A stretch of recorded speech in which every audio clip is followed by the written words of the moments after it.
The future is sales. I love talking about this because there's certain things that aren't going to change. People aren't going to change that fast. Cultural change, focus, buzzwords, techniques, time, all of those things change. But what's really changing the most today in sales is the application of artificial intelligence. And I think people get it wrong. They think that they're going to replace people with machines. That's not going to happen. It's going to be augmentation. It's going to be help. And we're seeing it today already by what shows up in your priority list online. Today, we're going to be talking about the other elements of how AI could possibly help sales by analyzing our conversations, by prioritizing our to-do lists, by being able to do searches and find ways of doing personalization and relevance and finding out what the other person may possibly like. I think that part of AI can really help. It can do the drudgery. Let's face it, a pre-call, if you do a pre-call research well, it's going to take anywhere from 5 to 30 minutes. And is it worth it? If the person shows up, it might be worth it. And it's always worth it if you get to engage with them. You get to learn about them. The problem is that doesn't scale very well. So you have to then prioritize and use judgment about what you're going to work on. I think today people are doing the wrong thing and thinking that everything is equal, that the 50 or 100 calls they have to do that day all have an equal likelihood of being interested and engaged. And that's the opposite. Very few. Both science and nature tells us that. So I'm going to talk about that a little bit today, and I have an AI expert on. We're going to dig into it. I think you're going to enjoy this conversation. It's much more future-based and thought-provoking than it is utilitarian. But I think that's something that you should look out for. I've partnered with several AI companies, Gong, Nudge.ai. I think Pipedrive will soon be getting into it as far as you're doing a lot of contact information and research already built into the product. So you can check out that product for 60 days for free with the Brutal Truth coupon code, all one word, no space. And let's get into this. I will sum it up at the end, and make sure you're checking out Co-Video. Video email, if you're looking for a way to break through, it's probably the easiest and the most effective today. So covideo.com, they have a YouTube channel where they show you how to get into video email. And I'm hearing raving reviews from the people who have tried it and like it. Here's the interview. Hey, David, thanks for joining us today as a way of getting started. Tell us a little bit about yourself. Thanks so much, Brian. My name is David Jakobovich, principal data scientist at Galvanize, host of the Humane podcast on productionizing everything you do with AI. How'd you get into this? Back in 2010, I got into actuarial science. I started actually building models on women and health insurance and when they were pregnant, determining if we should change their rates. I thought it was a very interesting space, and I wanted to have a bigger impact. So turned that into data science, got into consulting in the financial services space, quickly landed into enterprise products and helping with sales organizations, thinking about how to automate processes and how to improve conversion. And took that into AI with a fellowship at Columbia University, and ever since been focused on the enterprise space. And why is it becoming so hot right now, in your opinion? I think AI has been around since, we could say, the 1940s, since forever. Spreadsheets have been around since forever. I just featured in one of my episodes Zina Ugrensky, and she's been doing spreadsheets since the 80s, and basically says, I think computing power is powerful enough now that you can do AI quite quickly, and that you can get results from your data. But if your data is messy, it still doesn't mean you're going to get that far.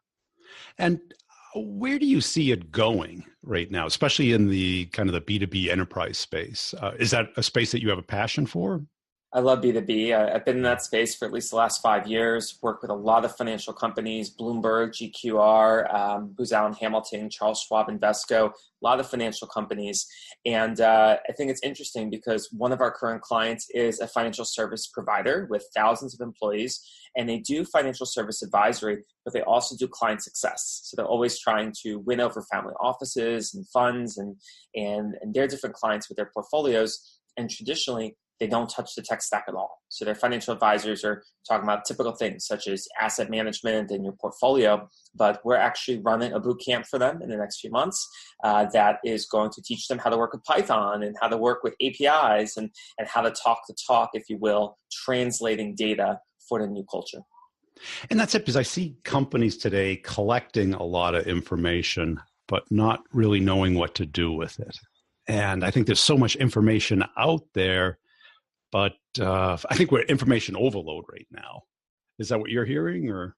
Yeah, we're living in a world where we have data treasure troves, and it used to be called, data ponds and then data pools and now they're data lakes, right? There's so much data out there, and the first thing is to get it into a system, and that system starts with development. But one of the biggest mistakes companies have made is let's hire chief data scientists, let's scale out entire data science teams, let's throw money at the problem to get a result, but it's really about what are you trying to solve? And if it's a sales organization and you're using tools today such as Salesforce or other types of software as a service products, you want to figure out what are you trying to achieve. And is that higher revenue? Is that more clients in your funnel? Is that a greater conversion on the conversations you're having daily? And when you know the metrics you're trying to achieve, then you can use the data to power those goals. Yeah, because what I see going wrong today is we're taking automation and applying it to what worked 5-10 years ago, which is a simple pitch email and then a follow-up on the pitch email and then a breakup email. And the person receiving it doesn't know you, doesn't like you, doesn't trust you, and he has 100 of them a day. So they don't see any difference. And I see these reps just get pushed on KPIs that aren't based off of the likelihood of that person being interested, nor what they would be interested in. Kind of they're using this inner mindset on somebody that's getting bombarded by messages. Do you see a way of AI helping there? Yeah, so when you have outreach, whether it's cold outreach or warm inbound, you have to know your customer. And that's knowing what makes them tick and how that's similar to current clients you have. I like to think of use cases. You've got to make it relatable to those customers. But even before they're a customer, as you just mentioned, Brian, what's the likelihood they're going to convert? And that's knowing their profile, knowing what they like, and being able to speak their language. I think the more relatable you get, having that common ground from the start, that's going to increase that likelihood. But then let's think of it from a probability standpoint. So there's so many algorithms out there, right? And what can you use theoretically to see a conversion? One of the classic algorithms is logistic regression. It's basically a yes-no algorithm. Are you going to get the loan approved? Are you going to get the loan rejected? Are you going to become a sale? Are you not going to become a sale? There's many algorithms you can use, but just throwing your data into a model, well, it's more than flipping a coin, right? You've increased that 50% likelihood.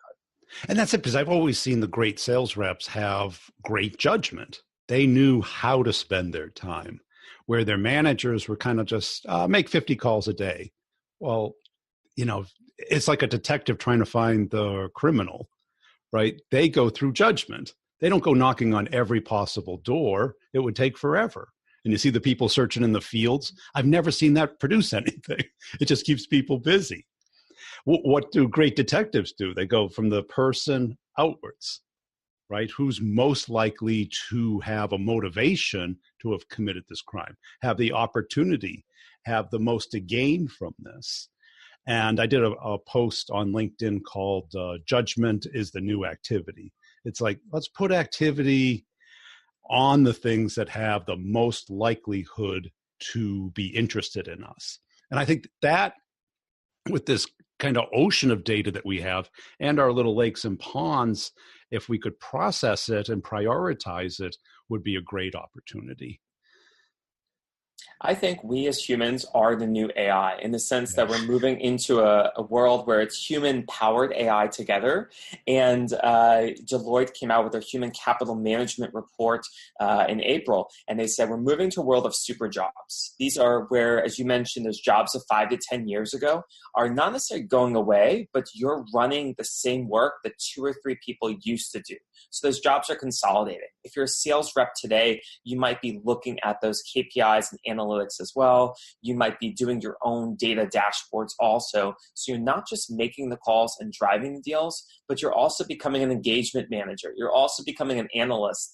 And I think that's great in the sense that you have more insights available so you can better close deals, but it could be overwhelming. And that's why you still want to have experts on your team. And I think you can also learn from the great sales reps that are doing bigger deals. And what is that pattern that that deal went through? How long did it take? What were the titles of the people that got involved? What were the artifacts that had to be exchanged between them? And I think there's just so much opportunity there. And I think people have to first apply human intelligence, but there's so much data that human intelligence gets overwhelmed by the data now. What excites you about AI in the future in this space? Is it machine learning? Is it deep learning? Is it what's really exciting you? Yeah, so the two biggest fields of AI that have been having a lot of traction are both computer vision and natural language processing. Computer vision is the image work. It could be autonomous driving. It could be drones. It could be looking at grapes on a farm, and if they're ripe yet, it could be looking at satellite images for selling farms, for noticing where you should build new houses, where a new Starbucks location should get planted. So computer vision is really strong, and that's important because we all have in our pocket these smartphones, and they all have cameras, and all the apps of the future are going to be image powered. We've seen recently that images have become even more powerful and almost contrarian in nature because San Francisco just a couple weeks ago banned using facial recognition in public places. So that means if you're a police officer with a body cam, if you're a government building with cameras outside, you can no longer capture faces to determine if someone is on a wanted list or if they're a good Samaritan. That's really fascinating because we see in China companies like MegVI and Face++ from SenseTime doing facial recognition everywhere, right? The whole society's on that. And I think it's an interesting place that we need more regulation and the proper legislation to still allow this because I think the more data that you can run into systems, the better you can convert sales. So I live in New York City and I'm near Herald Square where Macy's is. And if I go into a Macy's, I want them to come to me with a beacon. I want them to come to me with a personalized coupon based on my previous sales. But if my data is blocked off in some unknown treasure chest, then how can I have a personalized experience? Yeah. And how about the natural language processing? Because in sales, that I think is critical. I mean, we're seeing a lot of our partners today with recording sales conversations and analyzing them and finding patterns and coaching, talk to listen ratio, questions, closes, when are they talking about price, things like that. I see the real opportunity there in training. Because if you can record this, then if you could possibly make it interactive, where you could actually have an interactive sales trainer going through role plays, which no one really wants to do. Yeah, I mean, I think two interesting things come out there. So with the AI speech to text conversion, now with Amazon Poly and other tools, you can almost instantly convert your audio to text. One of my favorite apps I use is Dialpad. Dialpad also converts it instantly as you're on the call. And so that's interesting for two reasons. One, note-taking. You want to reference the call later. What were the buzzwords said? What were the key metrics? It's tough to live take notes and really hone in on your client. But then second is the training. You can take the audio, instantly convert to text, and then instantly run it into an algorithm to get the sentiment if the client was positive, if they were negative, if something's going on. What if you can do that in real time?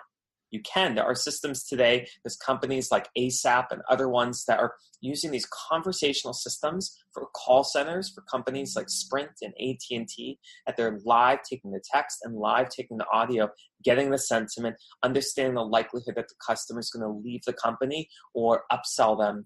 And it's instrumentally valuable because as humans, we do have that intuition, but we're not always right.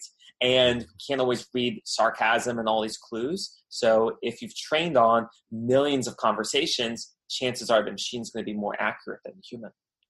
And I think that sentiment is good because too often what you have is the person's not getting it, right? And there's certain questions that a seasoned salesperson would be like, oh, I'm talking about, they're not understanding what I'm saying. I said apple and they're thinking a company, not the fruit. Right. So there's a different meaning to things and they're going down the wrong path. Means I'm moving too fast or I'm too technical or I'm too business oriented. So I see enormous opportunities there. How about things like being able to analyze blog posts and ebooks, because you could very easily look at a client's website and determine what they're interested in, what they're talking about, the keywords that they care about, how it's maybe evolved over a time period. Yeah, so I think even if we look at the legal space, there are startups now that are replacing what hundreds of lawyers used to do super quickly. And what that means is you're able to do like e-discovery and look at documents and process them quickly. There's one startup called Disco, which is in Austin, Texas, and they basically do that, right? They'll go through a 900-page briefing and parse out the interesting information that you could be at risk for liabilities. There's another one in San Francisco, Atrium, they do something similar. So it's interesting in the legal space, but I think that's also applicable in the sales space as well. You have a client and they're a prospect. Do you actually want to read through all their LinkedIn posts and all their sites? What if you can use an algorithm to give me the sentiment of what is the 10 most used words that they always use in their posts? So then when you talk to them, you have that common ground, you use those words. I think that's great. And I'm sure startups are beginning to play around with that because that's super important for sales folks. And then there's also like basic stuff like the geography. People in New York City have different interests than people in Atlanta, Georgia. They have different talk rates. They have slightly different vocabulary. They certainly care about different sport teams. The weather is dramatically different. All of these things can become those old-fashioned things to start to build rapport over. But it requires a lot of time to actually research and think through that. Right. So if you could have a fact-finding report that comes out and says, here are all the things you should know about this individual. And even though each thing by itself may not add up, what's the weather, what's their favorite sports team, what's the city they live in, but once you add multiple clues up, it shows, wow, this person cares for me. Yeah, there's someone I could see myself drinking a beer over, working with, and yeah, let's do business together or let's continue that conversation. If each factor only adds 1% to the likelihood that you convert the sale, well, before you know it, 10 factors, that's 10%, and that could be 10% greater than your competition. That's it. And then even in like marketing where, lead scoring's been this hot thing, but it's more based off of what the person does. And today with lots of review sites and content sites that track people and trying to judge their level of in-marketness, it could certainly tell you what's going on within the company. Who's looking at what products are they looking at? Because so many times what we sell comes right before or right after somebody buying something. When you buy a new condo, right, you're open to new cable service, right? You're open to painting, you're open to furniture. And that's a period of time event that if you don't get it right at that time, a year later, it's too late. Sofa's fine, the wall's fine. I'm not switching my cable company. Brian, did you use some AI on me before our call? Because I'm actually I'm closing on a condo in the next couple of I'm weeks. analyzing the background there. It's like, how long's he been there? So amazing. But it's so true. It's the timeliness of that information. And I think when you work with any clients you're trying to sell, it is so key, the momentum. And when you're going to market, we work on products that galvanize like talent pipeline as a service, where we do these deals that could be, from a few $100,000 to a few $1,000,000. And a company says they want something, we got to move with such speed because the market is changing so fast with reskilling and upskilling. And if a client wants something, you have to show, we are not just a provider for you, but we're going to be your partner.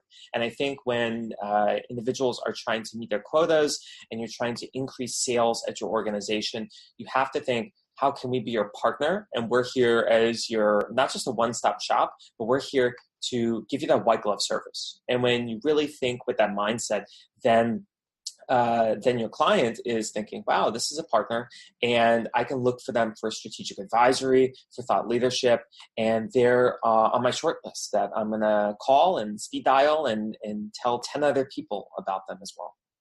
And that's it, because things today change so fast. It's like the longevity of people at companies, regardless of their level of interest or performance, isn't what it used to be.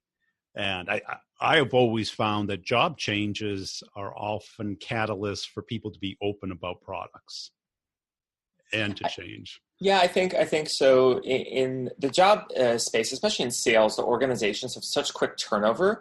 And I think the challenge is, one, are you someone who's made out to do sales? But then two, what are you seeking for? And usually it's several things that motivate people. It could be how challenging is the organization and you're learning. How much room for advancement is there? If you are driven by money, what is that type of compensation structure as well? And then is it a culture of people that you like to work with? And there's many different types of sales organizations, right? You could sell physical products, you could sell greenfield products, you could sell tech products. It just depends on who you are. I think everyone can become a salesperson. I don't think we're born as introverts and extroverts.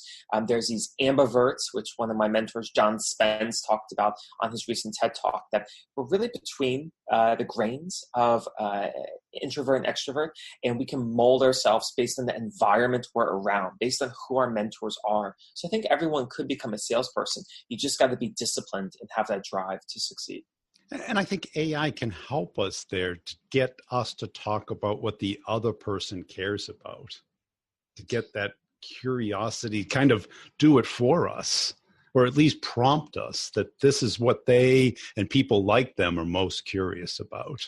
The purpose of AI is to take anything that is routine or repetitive that a machine can do better than a human, or do something a human does not want to do, and to speed up the process. So do we really want to do research? Do we really want to do discovery on our clients? We want to get into the conversation. We want to have fun. We want to discover the problem and come up with a solution. So yeah, I totally think AI is that solution to speed up that process. And then us as humans, we do the more complex tasks of going through the road mapping and being that partner for the clients. And that's it, because every rep tells me, I just want more up-bats, which is more people that are in market, open-minded, want to talk. Well, today that takes 2 or 3 days to find one. And the attention span is so short, right? So when you get up a bat, like, you need to get on the call. I know people in the sales space and they say, oh, we can do everything by email. And I say, no, get on the phone, get in person. I know you think it's old fashioned, but whether you grab the coffee, the beer, the golf, or the dinner, the more FaceTime you have with that potential lead, either they'll convert potentially, or maybe they'll also introduce you to other people who could be more timely for business today. And anything you're working on that's real exciting as far as AI? Yeah, so I have an AI podcast called Humane. It talks about thought leadership in the fourth industrial revolution. So it's on iTunes, Spotify, Luminary, Humane with an AI in the middle. I've also given a few AI talks recently. I gave a conference talk in New Orleans, which is on AI machine learning for non-technical people. So that's really exciting to see how everyone's coming to the conversation. And I'm working on some research. It's called the Data Science Standards. For those people looking to get into data science, they often don't know where to start. I have on GitHub a whole resource page on how to do data science projects, what are resources to learn data science and AI, and how to debunk all these buzzwords. So happy to drop those links later for your listeners for those interested in those topics. Cool. And where can people go to connect up with you and learn more about your work? Yeah, sure. So the podcast, of course, is humanepodcast.com, HUMAIN podcast.com. And on GitHub, my name, David Jacobovich, you'll find those repositories with all those books and resources and links. And we could share that as well. I hope you liked that. It was pretty thought-provoking. I think AI is going to help us enormously. And I think the people who are on the cutting edge of applying it to their territories will do really well. I certainly hope you check out nudge.ai. It's a product I've been using for years, probably 5 years now. Every morning I get a report on my territory, tells me what to focus on, tells me what they care about. Boom. I send it off to my virtual assistant, and they get on it. I breeze through it, and I might take a few items myself of the people that I'm already engaged with.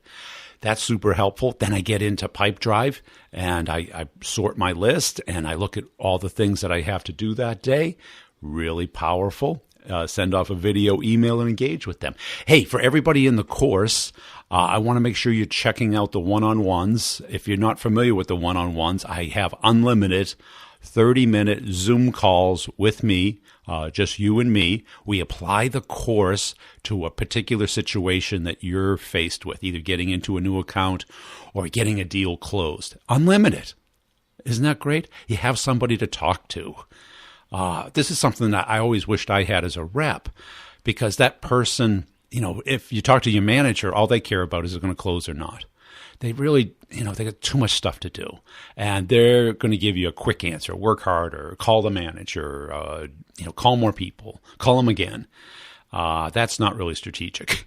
Doesn't really teach you what's going on in the account. Doesn't give you some feedback on the different alternatives and what's the thing that's most likely going to work. If you do this, what do you think's going to happen? You get to spitball a deal with somebody. You get to have somebody else's eyes on what you're doing.